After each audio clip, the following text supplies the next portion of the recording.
Disadvantages we've experienced, especially if we have to raise funds, people believe that a husband and wife team, funny enough, people didn't want to invest in a husband and wife team.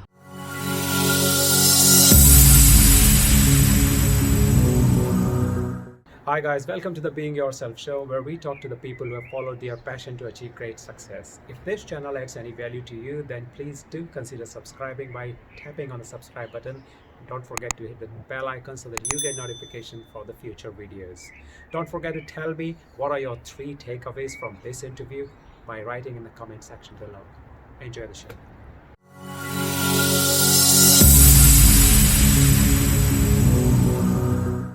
Hi guys, welcome to the Being Yourself show. I am your host Ajay Mathur, and my guest today is a CEO of a company called Kashing. Kashing is a company which provides the payment solutions for the coin-based businesses in the unattended space. Karen has been a CEO for the company for the last 7 years, and they have more than thousands of products and have raised millions of pounds to run this business. We will go more into detail. Karen, welcome to the show. Thank you very much. Tell us, what problem are you solving with Kashing? So Kashing is helping customers that usually took only coins to also monetize in the card, taking card payments. Customers' behavior in the market has changed totally. People don't have coins anymore, and for a consumer it is convenient to use their card to pay. So you don't, as a consumer, you don't necessarily have a 10p or £1 because ATMs have reduced, banks are closing on the high street. The coins, there are less coins out there. So we have companies that usually only had coins on their devices to take payments, like for instance kiddies rides, your photo booths, your vending machines, jet washers. So we currently provide those companies the ability to take card payments as well. So we're helping them to monetize on the market that has changed, consumer behavior that has changed. So we're really trying to create joy. When your kiddies go on a kiddies ride, friends go out at night to play pool, they don't have to scramble for coins anymore. Girls going out to a pub and playing a jukebox, or want to take photos at a photo booth, they just tap pay. It's convenient for the consumer, and your merchants also gaining more income. Yeah, just while you were talking about coins, something came into my mind was the charity boxes. I know. That is something we need to concentrate on. But we've got so many. Currently, our focus has really been on more on your coin industry than really on charities. But that is something we could definitely provide. Yeah, have the kind of your reader rather than the big box, and then people can do whatever they want, how much they want to. Exactly, yeah, because people don't have coins anymore. And I know the charities it's been a challenge for the charities to try and monetize because people just don't have cash anymore. Yeah. What was the motivation behind leaving your proper corporate job and starting your own venture? Sometimes you need almost like a kick to take you out of your comfort zone. And what happened was the company that I worked for actually went through retrenchments. And I was one of the lucky ones that got retrenched. And it helps you to think of what next, what do I want to do? Where do I want to go? What you late in your career, what do you want to do? And so we played around with this idea of payments for small businesses, SMEs. And that's how we initially started. My husband Gert actually did a lot of PCI compliance when he went around seeing these companies, small companies. And what the payments institutions did not realize was you got like a bed and breakfast. They need to comply with all these regulations, but they don't know how to. They just know how to run a bed and breakfast. So he had to go around and help them and educate them. So that's why we thought, let's start something to help businesses that they can do what they do best, and we do payments. So then we started to create a payments solution, a complete payment solution, omni-channel payment solution for small businesses. And your company is called Kashing. Kashing, Kaching, yeah, right, kaching. the sound. Yeah, so initially when we played around with the idea, and it was a little bit pung to the name, because at that stage, fintech, you need to be quirky, and we thought about different names to start it. And because payments is like almost the sound of we wanted to create a sound, and kaching is like a sound of a cash register. Indeed it is. Yes, and that's how we got to that name. So we played around with some names and trying to be quirky and a name that could be remembered. But the challenge was, because when you get such quirkiness, especially in the payments industry, everyone was blue. We didn't want to go blue. We wanted to go a different color. But when you go red is seen as danger. So we thought maybe orange. And we played around with the orange. So that's why Kashing actually is orange. Okay. But blue creates trust.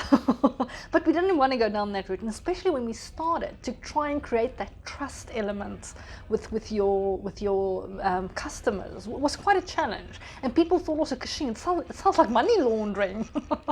So yeah, you had to get around all that when you start your business. So we did a lot of marketing when we initially started to try and create trust. People feel comfortable to use your product. So you think about the color of the logo and all of those things. That's quite fascinating. And I saw some of the reviews about your business. They were quite positive about the customer relation that you maintain, which is great. Tell us about how is Kashing different than what is there in the market? Do you have many competitors, or how is it? Yeah, so when we initially started, it was all about providing an omni-channel payment solution, as I said, for a small SME. But the market, I mean, and a lot of things have changed. So there was PayPal, there was iZettle, and a lot of merging started to happen. And it was difficult to enter that market. Because you're a small payment institution, which we are, to try and enter that market and gain customers is quite hard, and it's tough. And your customers actually just jump from one merchant bank, payment institution to another one. And it was try and convince them to come to you, and then it's all about price, and it's a race to the bottom. And then we were fortunate enough 2 years ago, we realized there's a gap in the market, the unattended space, and which helped to grow that market was the consumer, which was ready for it, was the contactless, and cash, and the people didn't have cash anymore. So that was great, and that helped us go into that market. There's no one else really a competitor out there, and it's all about the unattended space. So we changed strategy from looking at SMEs to the unattended space. Now, unattended space means someone's not there physically to present a card, read it to you to take payment. It's like a pool table. It is like a vending machine. It's like a kiddie's ride. That's the market that we are concentrating on, and there's no one really in that space. And as I said before, contactless helped to drive that market. The market was ready for it, and we've seen phenomenal growth in there, and there's no one else really in that space because of to enter into that market, it's a lot of regulation and certification that needs to happen, and that's why we thought we need to get there, and we did it. And that's how we differentiated ourselves. You need to find a gap in the market, which is sometimes a challenge, because like I would say for the first 3 years we battled to get customers. We got customers, but we didn't really get traction, and it was tough because we got a fantastic product, and especially when we started, we were one of the first companies that could provide an omni-channel, so a payment solution in terms of you have e-commerce, you have face-to-face payments, you can do pay by link. Where initially, when we started, no one else could really provide that. The payment industry was so fragmented. If you think of PayPal in the beginning, they could only provide face-to-face payments. They couldn't provide online payments. Stripe in the beginning, when they started, could only do online payments. You couldn't do face-to-face payments. It's only recently, the past two years, that they could provide a complete solution. But that's why when we started, we wanted to provide that. But customers didn't get it. They didn't understand it. And that was the challenge we faced when we started. And that's why we changed strategy, and we found a nice niche that we could play in. And you started the business, I think, 6 years old it is now? It is 6 years old, yes. So the first 3 years were quite challenging. So overall, how was the experience after coming from your corporate life and then getting into this business? Okay.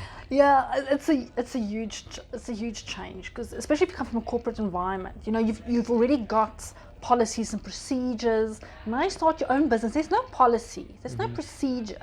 You need to create everything yourself, and because you're used to having procedures in place, it's difficult to then go into this environment where it's almost like, where do you get your guidance from? Where do you get your policies from? You need to create them yourself, and that was the challenge. And I think when we started first, because I especially come from a risk and compliance background, I wanted the policies and procedures to be in place before we started. But I think it's more important to almost, as you grow, then start doing your policies and procedures. I did it the other way around, which for me it was more important to have the policies and procedures in place. But if I had to do it over again, I'd rather first do see how it works and then start writing policy procedures. Because how it works in real life is not necessarily how you want to put it down on paper, because you need to develop the systems. I mean, we develop everything ourselves. So that is what's great about Kashing. We own our own IP. We developed everything in-house. Nothing is bought off from a shelf or anything. We developed it all in-house. Wow. And the interesting thing is that you started all of that with your husband, right? No, we were talking about it before this recording. How do you flip the switch between the business partner to the life partner? Yeah, I mean, people tell you being a co-owner of a business is like a marriage. Well, Exactly. we are married. And it has got its challenges, because you're taking work everywhere with you.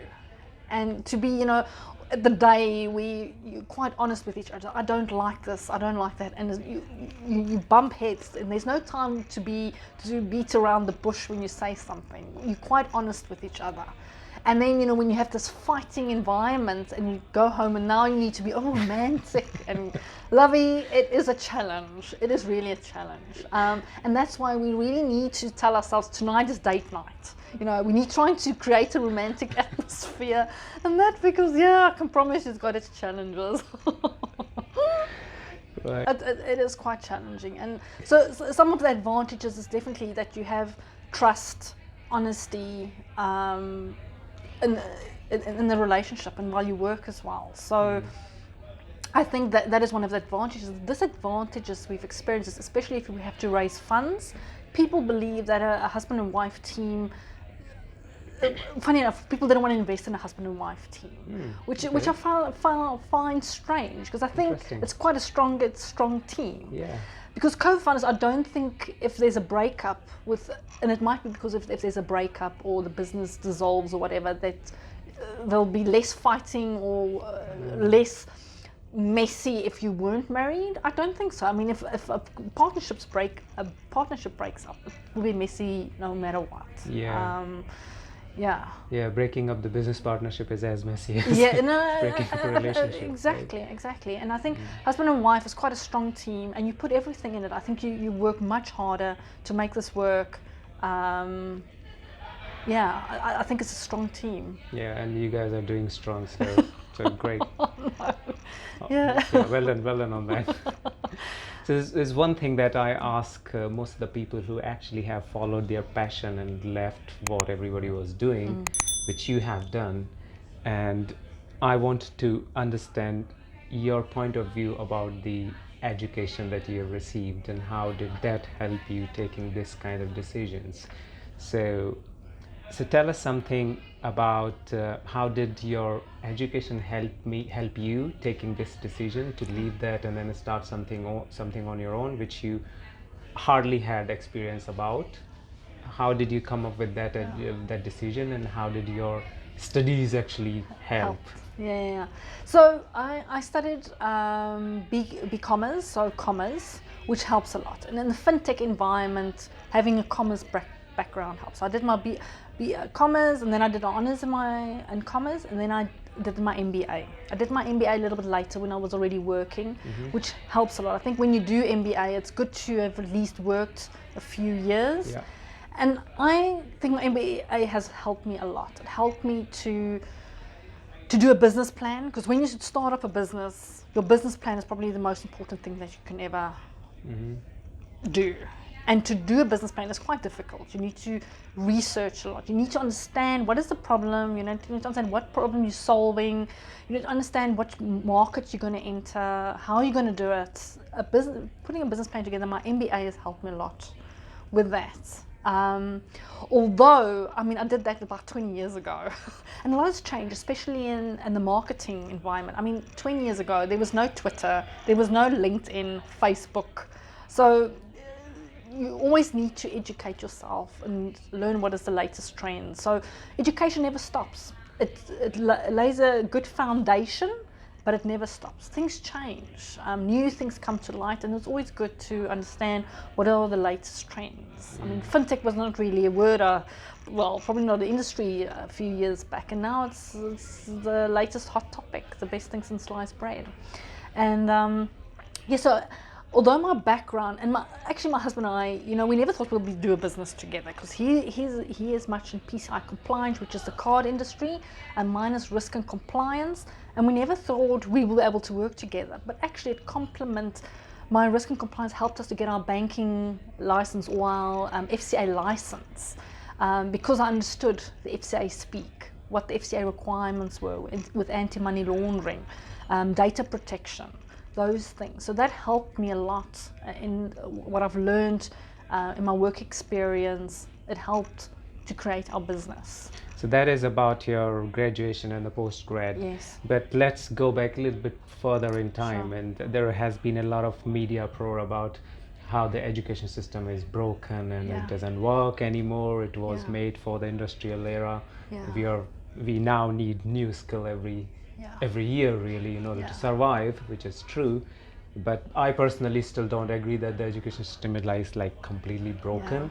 Yeah. From your point of view, just tell us, when you were really young, like in your school, Yeah. what was something that you learned which you find still useful and that is helping you grow today? I think so. I think your parents are quite important role models. So when I was 10 years old, my parents got divorced, which was traumatic as a child. But when you look back and you think how you've grown out of that, because my parents always told us to be independent. They never, if you had to do something, you needed to do it yourself. So independence, I think, is quite important. That to me. And my stepdad was an entrepreneur, and that helps. That role modeling helped me, to think a little bit out of the box, how to have a business sense of when you approach something. So as parents, I think role modeling is quite important. That helped me to form of who I am today. So skills not necessarily always about education. It's about your role models. Who do your network almost. I once went to a conference and someone said, your network is your net worth. Yeah. And it is so true. And coming to this country, born in South Africa, got my education there, build your network there. Coming here and try and build it up here was quite hard and tough.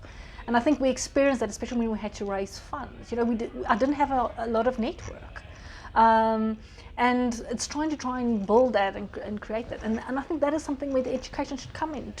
Social skills, social intelligence is such an important skill, because people buy from people. And a lot of the fintechs as well, the business that start, it might not be a great idea, but if you have people that support you, and also when you raise funds, the first thing they tell you, has your family and friends invested in your business? Because if your family and friends trust you, then other people will trust you as well and put their money, invest in your company.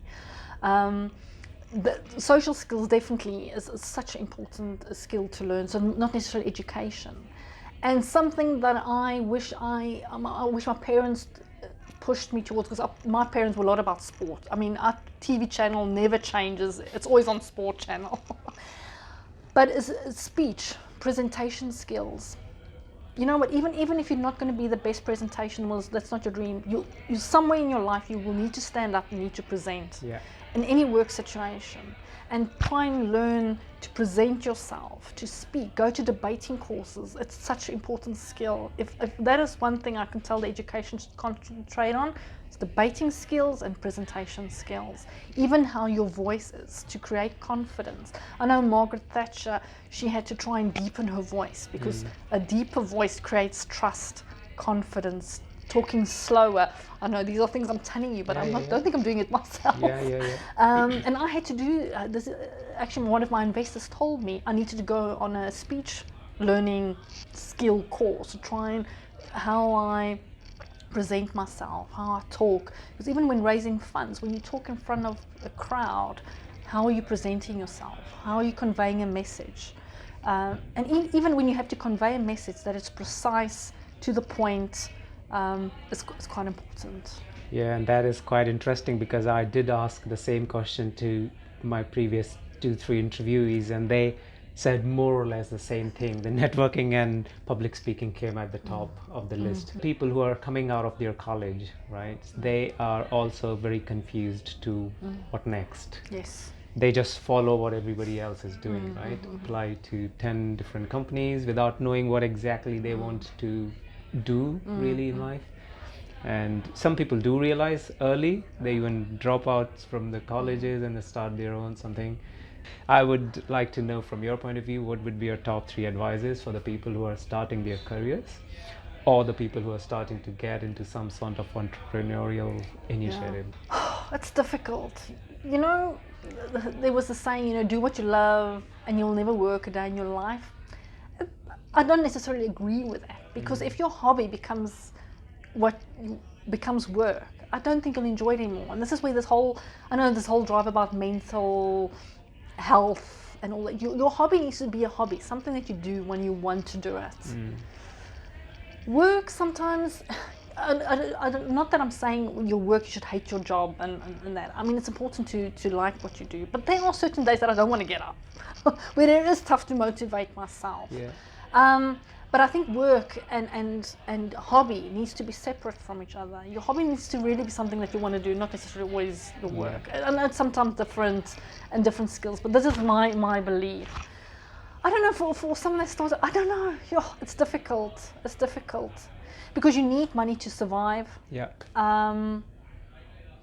It's difficult to give someone advice in that. I think it's important, if you know you're good in something, to pursue that in your career. And I think when I was younger, for my parents told me banking is a safe environment to go into. Although we know what the banking crisis that is no longer the case, but that was always a safe environment to go and do. But it's a difficult one. I don't know the answer. I don't know the answer. It's difficult. Okay, right. So tell us now, you have created a company, doing well. You have like thousands of products. You have raised millions of pounds, which is great, good success there. What is your long-term goal? What next? Exit. Okay. Yeah, we want to build a company. And the payment institutions, there's been a lot of merging in the payment institution. And to scale up, you need a big company. We need a payment institution behind us. So we want to really build a good brand and company, and then and sell it. There's no way that we can grow bigger on our own. We would need to have someone, another company building it. And therefore, our strategy is to conquer a market, which we currently are, which is the unattended space, and then we hope someone, that a payments company institution will either sell it or buy. Sell or buy, yes. We might even consolidate. buy. Yes, consolidate it. Even we might buy someone. So is it the long term you're thinking about staying in payments, or you want to get out of it and try something different? No, I think the long term is payments. And then obviously it would be nice to invest. So obviously when we do exit, and try and provide support and invest in other startups and help them to grow. Because I know how much our investors mean to us, the advice that we get yeah, to try and do the same. Give back, give back to the community. And finally, how can somebody, if they want to know more about Kashing, where do they go? Yeah, they're more than welcome to go visit on our website. They can link with me in LinkedIn. Happy to provide advice, give support, be a mentor.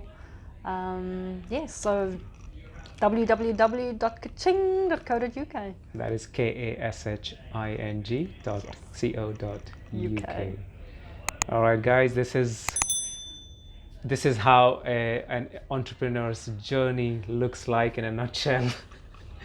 If you want to know more about Kashing and the kind of business they are into, please do visit the website that we have just mentioned, or you can connect with Karen on the LinkedIn. That's where we are. Karen, thank you very much for your time. It was a pleasure talking to you and learning more about your business. Thank you for the opportunity, Ajay. It was lovely. Thank you.